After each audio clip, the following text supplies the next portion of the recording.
Good morning, everyone in the big tent. It's a nice sunny day, and we hope that it stays sunny for the rest of camp, because us pastors would love to go home in a timely fashion with dry tents.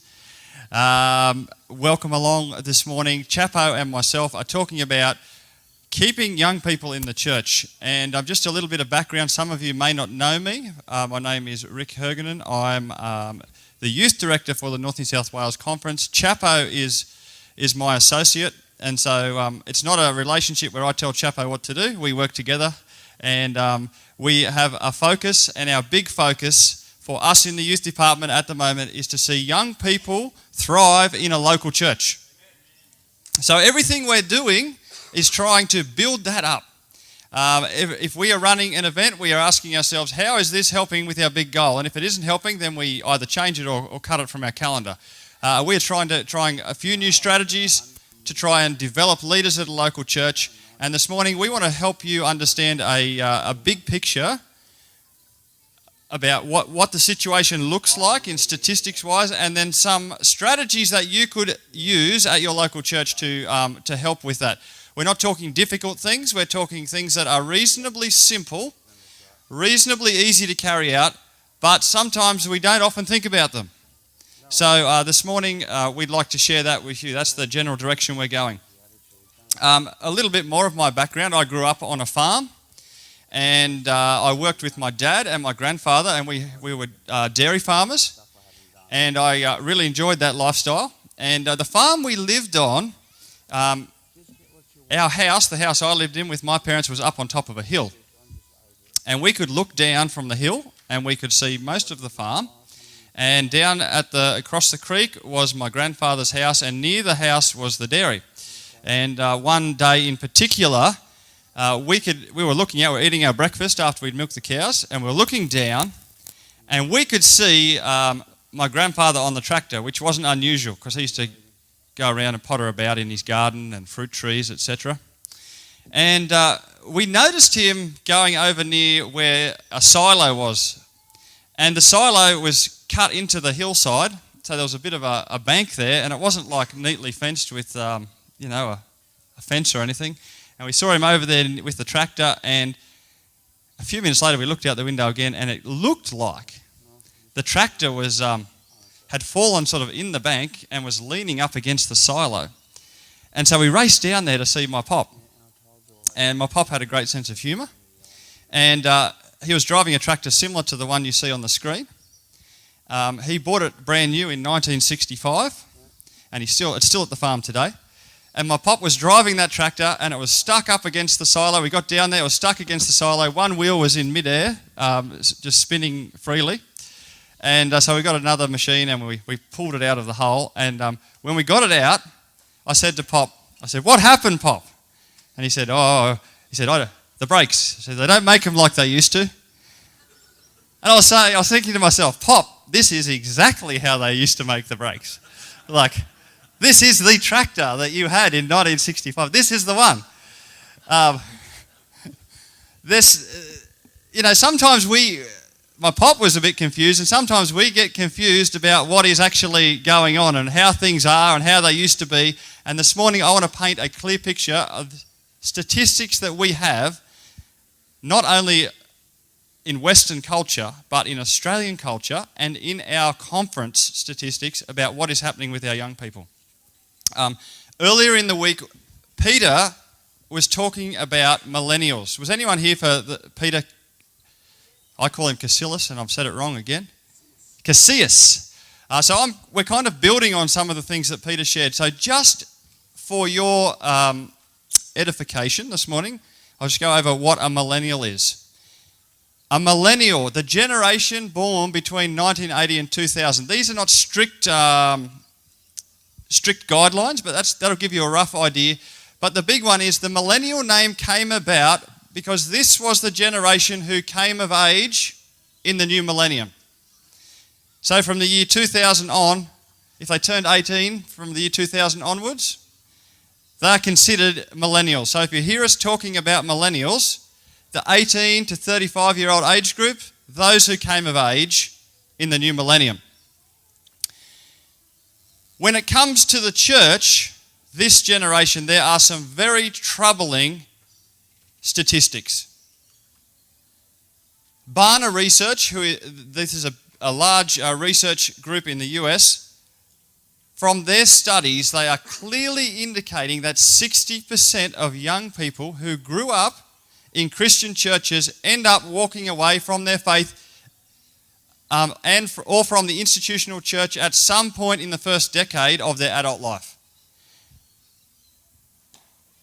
60%. Some people go as high as 80%, but around 60% walking away from churches. If you have 10 young people in your youth group, statistically 6 of them are going to leave by the time they come of age as young adults, around that sort of 18 to 20, in that age group. Statistically, that's what's happening. It's happening in basically all Western countries. It's happening in Australia, in all churches. It's happening in the Seventh-day Adventist Church in North New South Wales. We are not immune. Research from within Australia, and I'll get Asava to click the button for me if he can, please. This comes from the Christian Research Association. This is Australian statistics. 50,000 young people a year are leaving the Christian faith, deciding that they have no religion. If you break that down, it's about 1,000 young people a week walking away from church as we know it. And to be honest with you, this troubles Chappo and myself deeply. This is something that we talk about often at work. This is something that occasionally at night I wake up and I'm thinking about, what can we do differently? How can we affect change? Because for the kingdom of heaven's sake, this is not good enough. There's something else very interesting about all these young people who are leaving the church. And here it is. Of the 60% of young people who leave the church, around 90% of them are not giving up on God. Many still desire to be faithful to God. So hear me clearly. Young people are leaving organised church as we know it, but they're not giving up on Jesus Christ. Many of them still have active devotional lives, and I think about a student who I was working with at Newcastle Uni. I was a chaplain there for a while. Here was a young lady who was effectively sharing her faith with others. She was praying for others in her dorm. She was coming to me for Bible study information, help me to know what to say to these questions, where should I start, this kind of thing, give me some tips. Active devotional life. I could not get her to walk through the doors of an Adventist church or any church for that matter. There is a disconnection between what is happening at local church and the way that young people are seeing the church. Now, I'm not saying what they're doing is right or wrong. I'm saying this is the picture we've got. They're walking away. And we as a church, we can either grasp that and say, hey, this is where they're at. This is how they're seeing the world, and we can work from there. Or we can continue to pretend like it doesn't exist. When the question was asked, why are they leaving, there are lots of different reasons, but it boils down to one major point, and I want to share that with you this morning. The dropout problem is at its core a faith development problem. To use religious language, it is a disciple-making problem. The church is not adequately preparing the next generation to follow Christ faithfully in a rapidly changing culture. You all know that the world around us is changing faster and faster and faster. How many people here know what Google is? Yeah, just about everyone. If I asked you 15 years ago, what is Google? No one would have been able to raise their hand because Google didn't exist. But today it's normal kind of language. We could go around in so many aspects of our society and pick things that are changing and moving, and they are moving faster and more rapidly as the days go on. We know for fact that the gospel message never changes. Amen? But the way we present it to a changing world needs to be reevaluated. We'll never change that gospel message. We'll never water that down. We'll never water it down for our young people. But the way that we share that, we need to be challenged. We need to say, hey, how can I get their ear? They're not giving up on Jesus. But something that we're doing currently at our local church is not connecting with where they're at. What can we do differently? That last quote was from David Kinnaman. And he's got a good book, You Lost Me. If you want a good survey of the culture, I recommend that book, You Lost Me by David Kinnaman. Here's another one from Essential Church. Another great book if you're wanting a survey of the culture and things that you can do at your local church to help. To be blunt, God has converted our children, but we have failed to disciple them. You know, Chappo and I are working through this at the youth department level, and we're saying things like, hey, over the years we've been running some great events. When they were started, they were filling some good needs, and there's still a place for events. But if all we have are events, something isn't working, because our young people with the great events are still leaving the local church. We need to reevaluate what we are doing so that we can help support you guys as local church to disciple your young people. If we extrapolate the data and we move it out long term, we see a very bleak picture of what the church might look like even in 10 years or 20 years with this demographic missing. And I want to come back to that in just a moment, but I'm going to hand over to Chappo now, and he's got another section of this. Good morning, everyone. Please forgive my husky voice. It's rapidly disappearing, so just persevere with me. I want to ask the question, how would you define youth ministry? Just throw any words at me. How would you define youth ministry? Ministry to youth. Okay, cool. Anything else? Sorry? Ministry that youth are doing. That's a good answer as well. In light of what Rick has just shared with you, I want to share with you how I am beginning to see youth ministry. Children do not leave the church. Why do children not leave the church? They can't. Where else can they go? If you are going to church and leaving your 6-year-old at home by themselves, you are an irresponsible parent. They should not be home alone. Children don't leave the church because they do not have an option. They go with you. They go where you go. By and large, adults do not leave the church. Some do drift away, but the majority of adults who make it and grow up and become church-attending grown-ups usually stay put. But to get from the landmass of being a child across to the place of being a church-attending Christian adult, you have to make your way across a bridge that looks something like this. Who would like to walk across that bridge? Essentially, that is the bridge that our young people walk across. And statistically, 60% at least are falling off that bridge and getting taken away by rushing waters. So the way that I understand youth ministry now is anything that we can do to get those children through that bridge of adolescence and puberty and becoming a young adult and growing up to the place where they are a church-attending Christian adult is youth ministry. So I want to stretch the net. Would you consider a small group for fathers of young children youth ministry? Would you consider that youth ministry?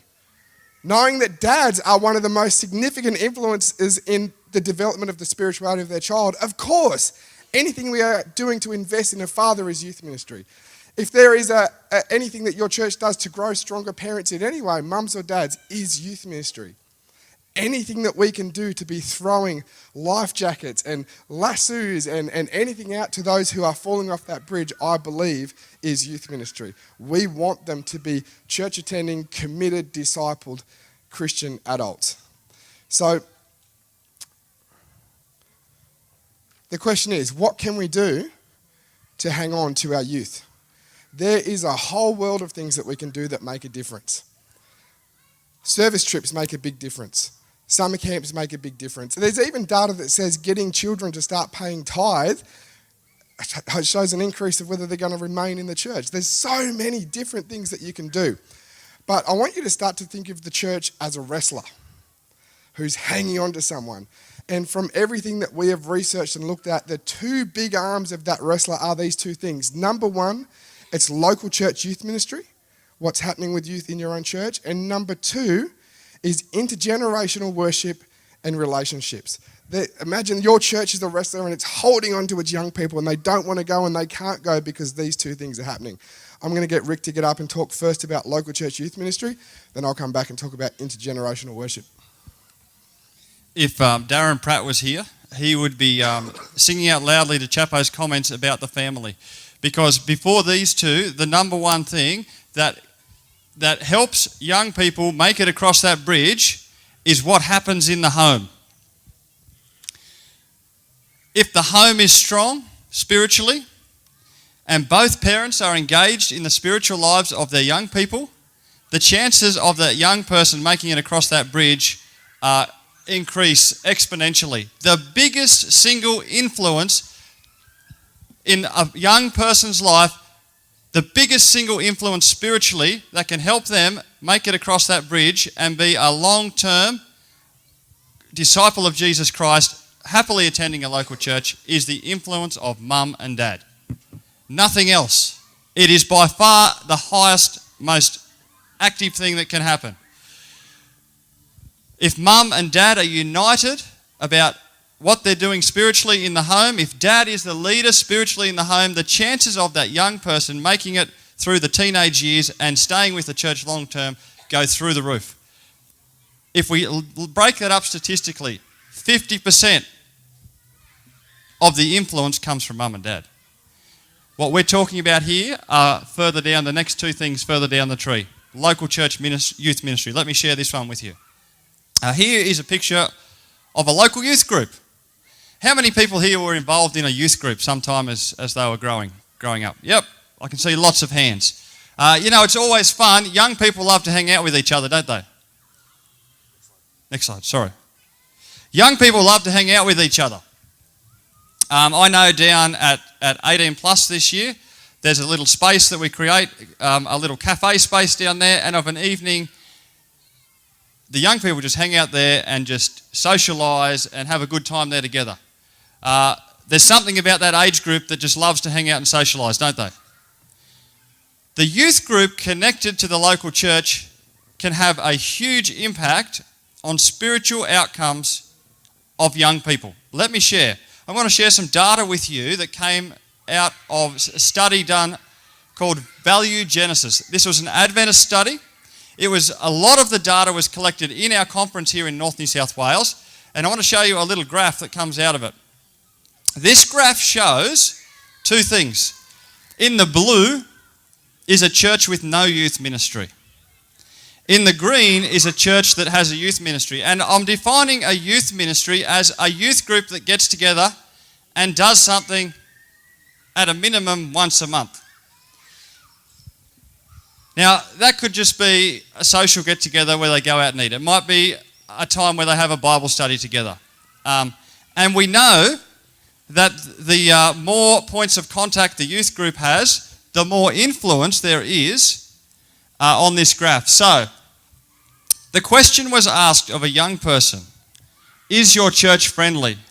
Those who didn't have a youth group in the blue at the top, and those who did have a youth group in the green. You can see that people who were involved in youth ministry scored significantly higher in the question, my church is friendly. And if we look down that whole list, all the way down, strangers feel welcome, adult leaders care about me, I learn things that are helpful, I look forward to church, I go to church because I want to, the church is interesting.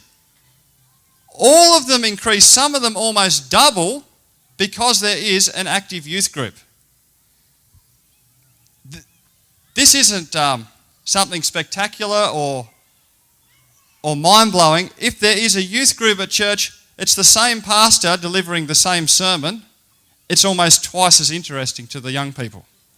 It is, I look forward to church, almost doubles because there is a youth group. This isn't rocket science. This is something that you can do at your church, start a youth group. And we're not talking about a fancy youth group here that has, the best music or the greatest socials or fancy things. Even a youth group run badly, you still get gains like this. Youth ministry at local church is important. And investing in youth ministry, a youth group, will reap you results at your local church. And the results here are, these are young people in our conference who are asked these very questions. And these are the kind of results. You can double their willingness to attend church and be involved. Youth ministry makes a difference. If your local church youth ministry is functioning as part of a well-connected intergenerational community, it is one of your greatest tools. If not, it can actually work against you. And I'll get Chappo to expand a little bit more about what I mean when I say, if not, the youth ministry can work against you. So Chappo, I'll hand it back over to you.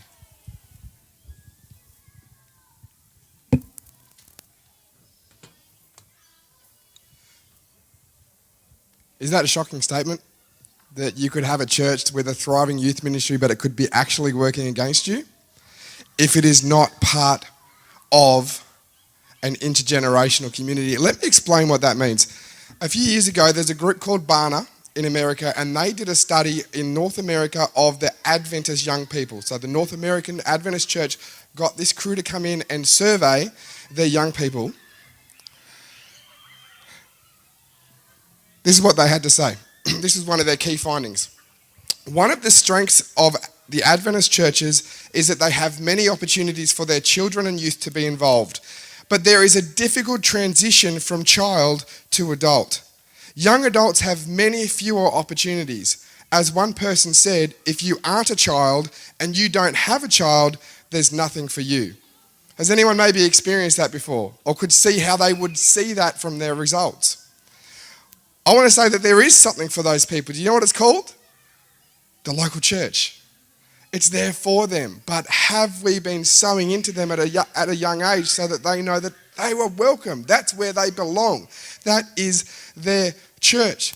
That is for them. We often have people who are well into their 30s and maybe in their 40s saying, how come the youth department isn't doing anything for us? Well, you're not actually youth anymore. But we create a system where we keep everything so isolated and so siloed that they don't know how to experience church outside of that group. There's an institute in America called Fuller Youth Institute. They are leading the charge in research about young people, particularly those who are leaving the church. In response to the question, what is the number one reason this generation walks away from their faith? This is what she had to say. Students graduate and all they know is the youth ministry and the youth leader. They don't know their church. They don't know adults in their church. No wonder they drift away from the church because they feel like they've graduated out of it. Really good research indicates that almost half of young people drift from God and the church after they graduate. That's shocking stuff. They get to that age and maybe they're 25 or 26 and they look at the rest of the people in their youth Sabbath school class or in a youth group and they're 14 and 15 and they're starting to feel like maybe I'm getting a little bit too old for this. But where do I go now? Because I don't know anyone else. I've never been a part of anything else in this church, and a lot of them say, well, I've now graduated from church. I've reached all that I can get from this and all that I know. Drew Dick is another researcher. This is what he had to say. I've read virtually all of the books on millennials in the church, and I've added my own thoughts in, and the book is called Generation Ex-Christian, but you probably can't see that. It says, if there's one lesson to take away from this corpus of literature, it's this. Intergenerational relationships are crucial. The number one predictive factor as to whether or not a young Christian will retain his or her faith is whether that person has a meaningful relationship with older Christians. We're surprised when even the most ardent young people walk away, but we shouldn't be. If they didn't have relationships with older Christians in the congregation, in all likelihood, they're gone. When they age out of youth group, they age out of the church. Churches must find ways to pair older Christians with teens to engage millennials outside the church, many of which are starving for mentors.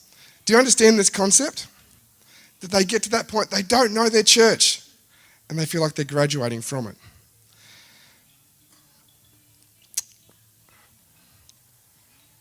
For a long time, I'll just share this one quote. For a long time, we have blamed the university effect or the effect of colleges on the massive church dropout rates that we have in the sort of 18 to 25 age bracket.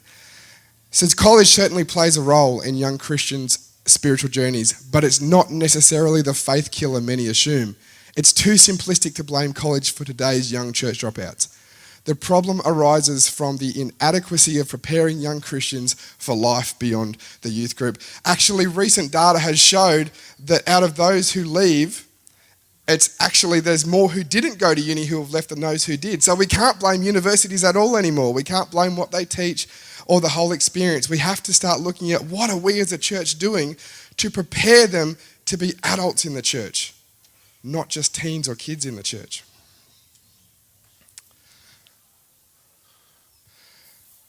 Also from Kinnaman, which Rick has referenced, and this is a great statement, flourishing intergenerational relationships should distinguish the church from other cultural institutions. Do you know that there is nothing on the earth like the church? What other institution has people gather of every age and every nationality around the one thing that they say is the most important thing in their life? Can you think of another institution like the church? There is nothing like it. This should distinguish the church, flourishing relationships across the generations. So let me talk to you about this. Multi-generational ministry versus intergenerational ministry. Now, every church does multi-generational ministry, don't they? Well, most do, some maybe not, but most people have people in their churches from a broad spectrum of demographics. But are they connecting? Is their faith crossing over? Are they worshipping together, or are they just there together? Intergenerational ministry isn't just a youth service once a quarter, or it's not just chucking in a hymn to make some people feel comfortable. It's doing worship and experiencing faith together on a journey so that they know that they are part of this church. Has anybody ever seen a church that has box pews in it? Does anyone know what box pews are? Yeah, some remember. Port Arthur has them. There you go. After the Protestant Reformation, they started to bring stools into church, because up until that point, the main part of the worship service was the Eucharist. But after the Reformation, the key part of the worship service became the preaching of the word. But that became exhausting if you were standing. So people said, well, we need to sit down because we get tired and we want to hear the sermon. So they introduced stools. Those stools developed into pews, and eventually those pews developed into these box pews. And they became a very private place where you could go and have a worship experience. People would decorate their box pews. The more money you had, the more beautiful your box pew would be. People had fireplaces in their box pews. People had dog kennels in their box pews.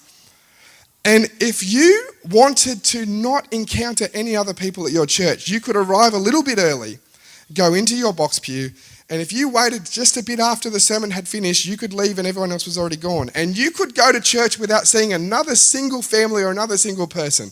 Does that sound like church? How did that happen? How did that happen? You know why they eradicated box pews? It's funny. The clergy found out that the parishioners were doing undevotional activities inside the box pews because they couldn't be seen. Now, I don't know what those activities were, but the church history book said undevotional activities was taking place, so they eradicated them. This is not biblical church. This is not family, but are we doing this in our church right now? Think about the young people in your church. They're part of a youth Sabbath school class. They do all of their social activities with the youth. They're part of a youth group. They may be part of a youth small group during the week.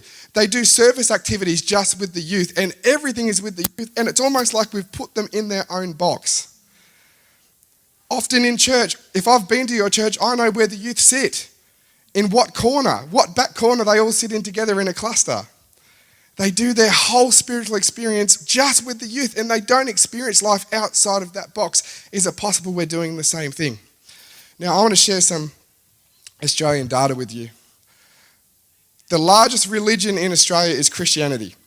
According to census data, 61% of Australians say that they are Christians. Amen? The second biggest religion in Australia is Buddhism with 2.5% of Australians. We are annihilating the Buddhists. We're smashing them. They don't stand a chance. That's a massive figure. But let me share some disturbing details with you. So 61% of Australians identify as a Christian. However, only 53% of Australians believe in God. So that means there are 2 million Australians who say that they are Christians, but they are atheists. So that's concerning. Only 45% of Australians own a Bible. So there are people who are saying they are Christians, but they don't own a Bible. And only 8% of Australians attend church. Yet 61% of Australians say that they are Christian. Interesting. Why are they not attending church? The number one reason, this is McCrindle Research, an Australian research organisation, the number one reason they are saying that Australians are not attending church is it is irrelevant to my life. How could church be irrelevant to someone's life? We need to address that. When asked the question, is church beneficial? And this is really interesting. 88% of Australians said church is beneficial for my community. So they're saying the people that live near me, they need to go to church. They need Jesus. When they said, is church beneficial for you? 43%. So I'm okay, but I know some people who need to go. But even out of that 43%, only 8% actually attend. So there's some interesting things happening here. Life priorities in Australia. What matters to Australians? What is the highest one? What matters most to Australians? Family. What matters least to Australians? Spirituality. You would put church in that bracket. This is Australian data. Number one is family. The very bottom is church and spirituality. What if we could flip those? According to my Bible, church should be right there next to family because church is family.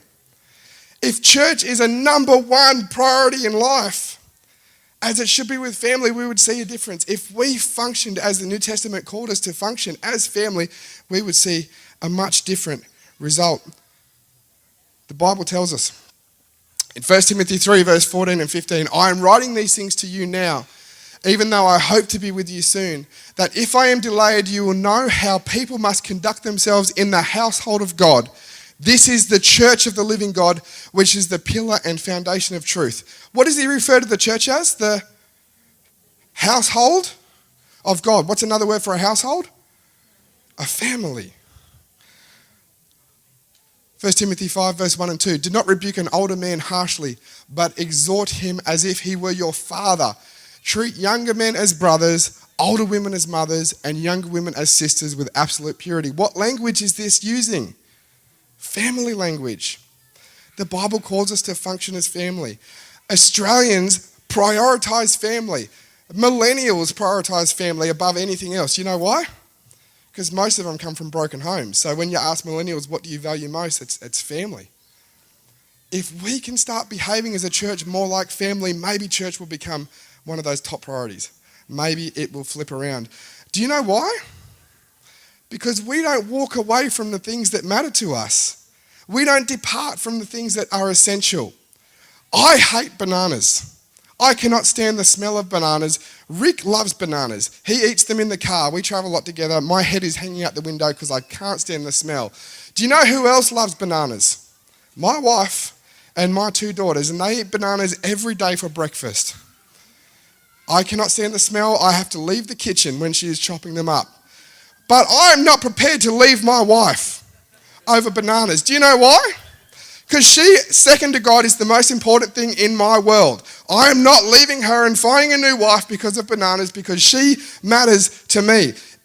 If we can make church that thing that is a priority, experiencing the fellowship of faith, sharing our testimony, living godliness with other people like family, we're not going to lose people. They're not going to walk away. It will be an essential part of their spiritual experience. Of those who are leaving, Rick said, they are not leaving Jesus. Jesus still matters. Just church has become something that they feel is negotiable because it doesn't matter to them. If we could make that more like family, I really believe we would see a change. Let me ask you this question. Intergenerational discipleship. Think about how Jesus did discipleship. Did Jesus go to Peter's house once a week for 1 hour and give him a Bible study? And that was his discipleship method. Is that what he did? Did he roll out some scrolls from Isaiah and teach him things, or did he walk with him? How did the disciples learn to be disciples? It was practical. It came from the Jewish system where the rabbi would have a group of people who followed him, watched what he did, and then learned how to do it themselves. It's about modeling. Young Christians need you to model faith to them. Who has done an apprenticeship before? Anyone done an apprenticeship? Did you go to TAFE or do some sort of book learning? Was that helpful? Probably. What was the other component to your apprenticeship? Practical. Watching someone else use the tools so that you could learn how to use them yourself. Justin's up the back. He did Bible studies with me and prepared me for baptism. That was a massive part of my discipleship journey. Do you know what the second massive part of my discipleship journey was? As a brand new Christian, I was about 19 or 20 years old, I started attending a men's small group in Port Macquarie. Henry Wilkes was running it at his house. They were playing billiards. I used to play a lot of pool in the pubs and clubs, so it was perfect for me. They said, come and play pool. And as a brand new Christian, they would share testimonies. They would talk about, this is how we share. This is what we pray for. What do you do when your wife is ill? And they prayed for their wife. And I got to see, this is how you use the tools of Christianity. This is what it means to have faith, to pray with faith, to share your faith. I saw it in action. Discipleship needs to happen in this intergenerational model. Young people need your experience. They need to learn from it. But for that to happen, they need to know you. This slide is also from the Value Genesis research. It might be difficult to see. But the blue column signifies those who have no mentor in their life. The green column, those who have 1 to 3 mentors in their life. And the yellow column, those who have 4 or more mentors in their life. This is Christian teens. Can you see how much the graph improves the more people who are feeding into them on all sorts of topics? Their loyalty to the church almost doubles from having no mentors to having 4. Can you see that? Even things like abstaining from sex even goes up. Not drinking goes up slightly, but everything improves with the more people who are investing in them. That is my daughter in the middle. And the Fuller Youth Institute has identified what they believe is the winning formula for keeping young people in the church. They say there is a 5-to-1 ratio. For a young person to successfully develop faith, there need to be 5 older Christians who are investing in them that aren't their parents. So that means 5 people who know their name, they know when their birthday is, they maybe go to their sporting events or go to their ballet or go to anything like that, but they care about them. This is not like an official mentoring program where they sit down and sign a contract together and they say for the next 12 weeks, we're going to meet for 45 minutes on a Thursday afternoon and get your life sorted out. That's not what I'm talking about. It's just that personal connection of caring. Now, I want my daughter to be in the kingdom of God more than just about anything else. I want her to grow up in the church and to love the church and minister in the church and minister to other people. And more than that, I want her in the kingdom of heaven. But I need you people to invest in her. And if we are operating like a family, guess what? I care about your kids too. If you care about mine and become one of those 5 people, I will care about yours and become one of the 5 for yours. Intergenerational relationships are making all of the difference. So what can we do to implement this in our churches? I just want to give you 5 simple things that we could start doing. Number 1 is get to know the names of the teens in your church. Just get to know their names. Refer to them by name and not just mate or Dal or something like that. Get to know their names. Number 2, assess your current condition. Be real with yourself as a church. You may have what you think is a thriving youth ministry that's just got kids coming from everywhere and it's going wonderfully, but there's no connection with older Christians. You don't want them to graduate from church when they get too old for the youth group. So assess your current condition. Number 3, begin with existing structures. If you have a women's small group, you can invite teens to that. Just like I was invited to that men's small group to play billiards and have a Bible study and pray together. Use existing structures. Number 4, make intergenerational engagement a core value. I would love it if the churches of this conference didn't say we do intergenerational ministry, but they said we are an intergenerational community. It's at the core of who we are and what we do. We want to connect. And number 5, keep it in balance with age-specific ministry. By no means do I want to say youth ministry on its own is not important. As Rick said, it makes a massive difference. But the 2 arms must be there holding onto our young people. The big wrestler who's holding them, one arm is the youth ministry, the other arm is intergenerational community. Lastly, I just want to share this. We cannot underscore enough the gravity of reaching, relating, engaging, and assimilating teens in the church. Even though they may be immature, moody, and possibly a bit rebellious, the church should not relegate them to the spiritual corners. Leaders in the church cannot neglect the care of this younger generation. The teens who I have leading in my tent, I'm running the high school tent. I have so many leaders in that tent who are actually in high school. They're leading in the worship, they're operating the equipment, they're sharing thoughts of worship as we prepare before each night. I want all of those young people who are sitting in my tent every night to make it to the 18 plus tent. So that they grow up, they'll go and they'll sit there. They won't fall away before they get to that age. They'll be sitting in the 18 plus tent in a few years' time, because statistics say that they won't. But I believe that they can. And I urge you to invest in the teens in your church. Get to know their names. Understand that you play a pivotal role as an older Christian to develop them in faith. I'm going to get Rick to come up. Do you want to address anything further, Rick? Or would you like to close with prayer? We've got a few minutes, and Chappo and I, we talk and read and breathe this stuff day in, day out. So there might be things that we've glossed over pretty quickly that you might have questions about. So